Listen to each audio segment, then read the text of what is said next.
मागील श्लोकात आपण शिकलो कर्मयज्ञ भावनेनं करावं.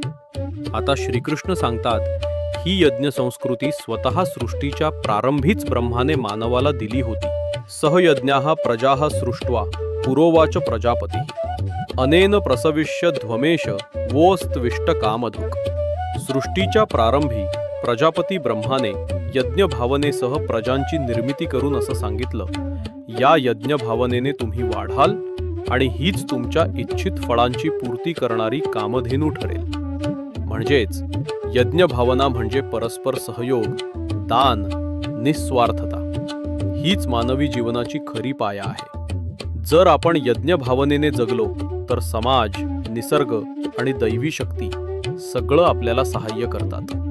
या श्लोकातून शिकायला मिळतं मानवाने निसर्ग, समाज आणि देवतांसोबत सहयोगाने जगावं.